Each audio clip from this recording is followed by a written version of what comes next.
নমস্কাৰ ৰাইজ তো তোমালোকে অলৰেডি জুবিন দাৰ খবৰটো পালাই চাগে আৰু তাৰ পিছত মানে বহুতে ফেক নিউজ বনাই আছে জুবিন দাৰ ওপৰত ঠিক আছে জুবিন দা বোলে কিছুমানে কৈ আছে পেৰাগ্লাইডিং কৰিব যাওঁতে মৰিছে কিছুমানে কৈছে স্কুবা ডাইভিং কৰোঁতে ঢুকাইছে বুলি তো মেইন ৰিয়েলিটিটো কথা মই তোমালোকক এই ভিডিঅ'টোত ক'ম ঠিক আছে মানে বহুতে যিটি ফেক নিউজ মানে দেখাই আছে কাৰণে মই এই ভিডিঅ'টো বনাইছোঁ তো তোমালোকক মানে গৰিমাবোৰ একদম যিটো ৰিয়েল ৰেকৰ্ডিং হয় কেনেকৈ ঢুকালে জুবিন দা সেই ৰেকৰ্ডিংটো মই তোমালোকক এতিয়া শুনাম ঠিক আছে তো এই ভিডিঅ'টো চাবলৈ তোমালোকে মানে আৰু বেলেগ ভিডিঅ' চোৱাৰ দৰকাৰ নাই ঠিক আছে আৰু কিছুমানে এনেই মই বুজি নাপাওঁ কিয় যিটি ফেক নিউজ এনেই উলিয়াইছে কিবা এআইত ভিডিঅ' বনাই দেখাইছে কিবা কিবি সেইবোৰ কোনো বিশ্বাস কৰিব নালাগে মই তোমালোকক এতিয়া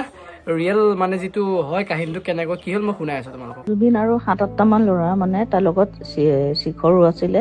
তাৰ লগত যে হেৰি বজায় ড্ৰাম চাম বজায় আৰু সিদ্ধাৰ্থো আছিলে আৰু তেনেকুৱা আৰু ছিংগাপুৰৰ কোনোবা দুটামান সিহঁতি চবেই য়টখন লৈ পেলাই সিহঁতি সাগৰত গৈছিলে তো সাগৰত নামি পেলাই সিহঁতি সুইম টিম কৰি পেলাই বোটত আহি পাৰলৈ আহিলে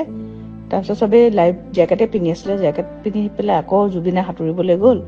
লগৰকেইটাই দেখিলে যে তাৰ বডিটো মানে ষ্টিফ হৈ গৈছে তেনেকৈ তাক হেৰি কৰি আনিলে আচলতে সেই সাঁতুৰি থাকোঁতে এটা চিজাৰ আহি গ'ল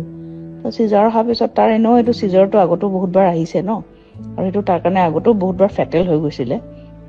কিন্তু এবাৰৰ তাৰ চিজাৰ অহাৰ পিছত আৰু পানী চানী সোমাই গ'ল চাগে তাৰ মানে আৰু তাক পালছটো কমি আহিলে 2 ঘণ্টামান আইচিউটো ৰাখিলে কিন্তু আৰু তাৰ পালছটো ঘূৰি নাহিলে আৰু সেইটোৱে একচুৱেল খবৰ এইবিলাক স্কুবা ডাইভিং পেৰাগ্লাইডিং কিবোৰ কৈ আছে এইবোৰ চব মিছা কথা আপোনালোকে শুনিলে কেনেকৈ কি হৈছিলে ঠিক আছে তো বহুতে কিবা কিবি এনে ফেক নিউজ উলিয়াই আছে তো সেইবোৰ কোনো বিশ্বাস কৰিব নালাগে ঠিক আছে তো যি নিউজ হয় মই তোমালোকক দি থাকিম চিন্তা কৰিব নালাগে তো এই ভিডিঅ' চাওঁতে তোমালোকে বেলেগ একো কথা বিশ্বাস কৰিব নালাগে আৰু যি নিউজ আহে মই আপোনালোকক জনাই থাকিম ঠিক আছে তো আজিৰ কাৰণে ইমানেই